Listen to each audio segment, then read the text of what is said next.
Hello everyone, welcome to RPSC study hub. Rajasthan सरकार की योजनाओं में पालनहार योजना एक इम्पॉर्टेंट योजना है जो कि आगामी सभी एग्ज़ाम्स के लिए इम्पॉर्टेंट है। तो आइए जानते हैं क्या है पालनहार योजना। हालांकि स्कीम जो है वो काफ़ी पुरानी है, लेकिन इसके जो प्रावधान हैं वो अधिकतर बार जो है वो पूछ लिए जाते हैं। उसमें स्टेटमेंट दिए जाते हैं कि 4 कथन दे दिए, 2 कथन दे दिए, 3 कथन दे दिए, तो उसमें 1 2 3 सही, 2 सही, ऐसा कुछ क्वेश्चन जो है वो पूछा जा सकता है। तो आइए जानते हैं पालनहार योजना के बारे में।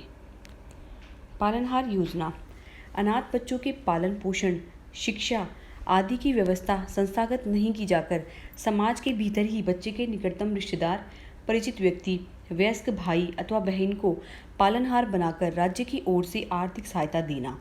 यानी क्या होगा कि इसमें संस्थागत व्यवस्था नहीं होकर समाज के भीतर ही, यानी बच्चा जो है वो कोई भी निकट रिश्तेदार हो गया, उसका कोई भी परिचित व्यक्ति है या उसका कोई भी बड़ा भाई है, बहन है, उसको जो है पालनहार बनाया जाएगा। यानी कि उस बच्चे का पालन पोषण करने के लिए जो है उस व्यक्ति को, वयस्क भाई को, परिचित व्यक्ति को, रिश्तेदार को जो है वो आर्थिक सहायता जो है वो राज्य सरकार देगी। इस प्रकार राज्य सरकार द्वारा संचालित यह योजना संपूर्ण भारतवर्ष में अनूठी व अनुकरणीय है और इस योजना की जो सराहना जो है वो इंडिया लेवल पर भी जो है की गई है। तो ये तो एक हो गया इसका उद्देश्य मोटा माटी। उसके बाद में हम बात करें कि इसमें कौन कौन से बच्चे जो हैं, किस टाइप के बच्चे जो इसमें शामिल हैं। फर्स्ट है अनाथ बच्चे, ठीक है, अनाथ बच्चे हो गए जिनके माता पिता दोनों ही नहीं है, अनाथ बच्चे हो गए। दूसरा है मृत्युदंड आजीवन कारावास प्राप्त माता पिता अथवा माता पिता दोनों में से एक की मृत्यु हो चुकी हो व दूसरे को मृत्युदंड या आजीवन कारावास की सजा हो चुकी हो के बच्चे। तो ये जो जितने भी बच्चे कैटेगरी के बच्चे शामिल हैं, इन सबको आप गौर से याद कर लीजिएगा, क्योंकि ये स्टेटमेंट में क्वेश्चन पूछा जा सकता है। आपको स्टेटमेंट दिया जाएगा, उसमें बताया जाएगा कि कौन सा जो कैटेगरी के बच्चे जो हैं वो शामिल नहीं है या कौन सी कैटेगरी के बच्चे जो हैं वो शामिल हैं।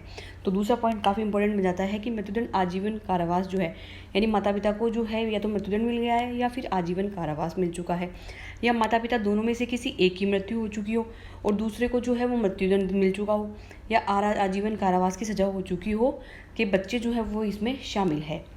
तीसरी कैटेगरी है निराश्रित पेंशन की पात्र विधवा माता के 3 बच्चे, यानी विधवा माता जो है उसके 3 बच्चे हैं जो पेंशन पर क्या है, निराश्रित है।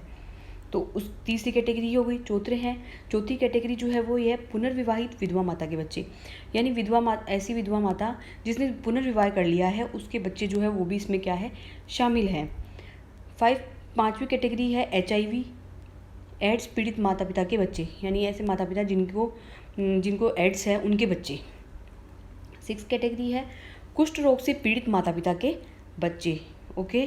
7 कैटेगरी है नाता जाने वाली माता के 3 बच्चे, ठीक है। एक प्रथा जो है वो प्रचलित है, नाता प्रथा, तो उसमें जाने वाली माता के जो 3 बच्चे हैं वो भी इसमें शामिल है। विशेष योग्यजन माता पिता के बच्चे जो हैं वो भी इसमें शामिल है। तलाकशुदा या परित्यक्त महिला के बच्चे जो हैं वो भी इसमें शामिल है। इस तरह से 9 कैटेगरी के जो है बच्चे जो हैं वो पालनहार योजना में क्या है, सम्मिलित है। तो आप इनको अच्छे से देख लीजिएगा कि कौन कौन से कैटेगरी के बच्चे जो है वो शामिल है। नेक्स्ट हम चलते हैं कि लाभ जो है वो क्या दे है इसके अंदर। तो अब एक बात करते हैं इसमें 0 से 6 आयु वर्ग के बच्चे और 6 से 18 आयु के वर्ग के बच्चे। तो जो 0 से 6 आयु वर्ग के बच्चे जो हैं उनको 500 रुपये प्रतिमाह जो है वो प्रदान किया जाता है। ओके।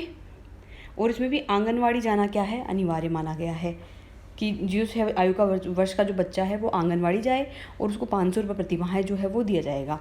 और 6 से 18 आयु वर्ग के बच्चे जो हैं उनको 1000 रुपये प्रतिमाह दिया जाएगा। उसमें विद्यालय जाना, यानी बच्चे का विद्यालय जाना जो क्या है वो अनिवार्य है। थर्ड हम बात करें वस्त्र, स्वेटर, जूते आदि हेतु 2000 रुपये वार्षिक अतिरिक्त एक मुश्त देय सहायता जो है वो प्रदान की जाती है। एक तो हो गया कि जो 0 से 6 आयु वर्ग के बच्चे हैं उनको 500 रुपये प्रतिमाह जो है दिया जाएगा और 6 से 18 आयु के बच्चे जो हैं उनको 1000 रुपये प्रतिमाह जो है वो दिया जाएगा। और इसके अतिरिक्त जो है वस्त्र, स्वेटर और जूतों के लिए 2000 रुपये जो है वार्षिक रूप से जो है उनको एक मुश्त भुगतान जो किया जाएगा, यानी साल में एक बार 2000 रुपये वस्त्र, स्वेटर और जूते के लिए दिए जाएंगे। लेकिन इसमें विधवा पालनहार व नाता पालनहार में देनी है, यानी कोई भी विधवा और नाता प्रथा जाने वाली जो महिला है वो महिला के बच्चे जो है इसमें क्या है, देय नहीं हैं। अब शर्तें इसमें क्या हैं, कुछ शर्तें भी इसमें रखी गई हैं। शर्तें ये हैं कि पालनहार परिवार की वार्षिक आय जो है वो 1.20 लाख रुपए से अधिक नहीं होनी चाहिए। पहली शर्त तो ये है कि कोई भी पालनहार का जो परिवार है उसकी अगर आय इससे ज़्यादा है तो वो इसके पात्र नहीं होंगे। केवल 1.20 लाख तक रुपए तक के वार्षिक आय वाले पालनहार परिवार ही क्या है इसमें शामिल है। बच्चे की अधिकतम आयु 18 वर्ष से कम ही होनी चाहिए, यानी बच्चे को लाभ जो है वो 18 वर्ष तक ही मिलेगा। 18 वर्ष से अगर ऊपर बच्चा है तो उसको लाभ जो है इसमें नहीं मिलेगा। पालनहार एवं बच्चे राजस्थान राज्य के मूल निवासी हो अथवा आवेदन की तिथि से कम 3 वर्ष की अवधि से राजस्थान राज्य में रह रहे हो। यानी पालनहार, एक तो पालनहार खुद भी और बच्चा भी दोनों ही क्या होना चाहिए, राजस्थान के मूल निवासी होने चाहिए। और आवेदन की जो मान लो उसे तिथि करिए तो उससे कम 3 साल से पहले से क्या है वो राजस्थान राज्य में रह रहे हों। ये कंडीशन भी जो है वो अप्लाई होनी चाहिए, तभी जो है इस योजना का लाभ जो है वो मिल पाएगा। अब इसमें दस्तावेज जो है वो क्या क्या चाहिएंगे। एक तो जन आधार कार्ड संख्या, ठीक है, जो पहले क्या था हमारा भामाशाह आईडी थी, ठीक है, तो वो जन आधार कार्ड तो चाहिए क्योंकि हर राजस्थान गवर्नमेंट की कोई भी स्कीम हो उसमें जन आधार कार्ड तो ज़रूरी है ही। उसके अलावा क्या है क्या देख लेते हैं। एक तो ये है अनाथ बच्चों के प्रकरण में, अगर जो हम फर्स्ट कैटेगरी बात करेंगे, अगर बच्चा अनाथ है जो इस योजना का लाभ लेना चाहता है तो उसमें माता पिता के मृत्यु प्रमाण पत्र की प्रति, यानी माता पिता की मृत्यु हो चुकी है उसका प्रमाण पत्र जो है उसकी एक फ़ोटोकॉपी जो है वो संलग्न होएगी। उसके अलावा दूसरा देखिए, मृत्युदंड आजीवन कारावास प्राप्त माता पिता के बच्चों के प्रकरण में दंडादेश की प्रति। अगर किसी बच्चे के माता पिता को मृत्युदंड मिल चुका है या आजीवन कारावास मिल चुका है तो माता पिता के बच्चों के प्रकरण में क्या होगा, दंडादेश, जो दंड दिया गया है उस आदेश की प्रति जो है वो सम्मिलित होगी। तीसरा है निराश्रित पेंशन की पात्र विधवा माता के बच्चों के प्रकरण में सामाजिक सुरक्षा पेंशन भुगतान आदेश, ठीक है। अगर विधवा जो है माता है तो उसके प्रकरण में सामाजिक सुरक्षा पेंशन भुगतान आदेश जो है, ठीक है, वो दे होगी। उसके अलावा पुनर्विवाहित विधवा माता के बच्चों के प्रकरण में विधवा माता के पुनर्विवाह करने के प्रमाण पत्र की प्रति, यानी जिस कैटेगरी में जो है बच्चा बिलोंग कर रहा है उसी कैटेगरी से संबंधित दस्तावेज जो है वो संलग्न करने होते हैं। दूसरा है HIV एड्स पीड़ित माता पिता के प्रकरणों में क्या होगा, जो ART सेंटर द्वारा जारी की गई ARD, ठीक है, ग्रीन डायरी की प्रति जो है वो इसमें दी जाएगी। कुष्ठ रोग से पीड़ित माता पिता के बच्चों के प्रकरण में क्या होगा, सक्षम बोर्ड द्वारा जारी किए गए चिकित्सा प्रमाण पत्र की प्रति जो है इसके अंदर संलग्न होगी। नाता जाने वाली माता के बच्चों के प्रकरण में माता को नाता गए हुए 1 वर्ष से अधिक समय होने का प्रमाण पत्र की प्रति, कि बच्चा जो है उसकी माता को नाता गए हुए 1 वर्ष से अधिक का समय हो गया है, इसके प्रमाण पत्र की प्रति जो है वो देनी होगी। 8वीं कैटेगरी ये है कि विशेष योग्यजन माता पिता के बच्चों के प्रकरण में सक्षम बोर्ड द्वारा जारी किए गए 40% या अधिक निःशक्तता के प्रमाण पत्र की प्रति जो है वो संलग्न करना होगा। 9वां है तलाकशुदा या परित्यक्ता महिला के बच्चों के प्रकरण में सामाजिक सुरक्षा पेंशन भुगतान आदेश, ठीक है।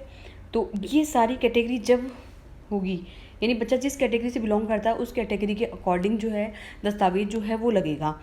तो इस तरह से ये प्रक्रिया जो है वो पूर्ण हो जाती है और ये स्कीम भी जो है कंप्लीट हो जाती है। तो आप इसको अच्छे से देख लीजिएगा, काफ़ी इंपॉर्टेंट स्कीम है, एग्ज़ाम पॉइंट ऑफ व्यू से काफ़ी इंपॉर्टेंट है।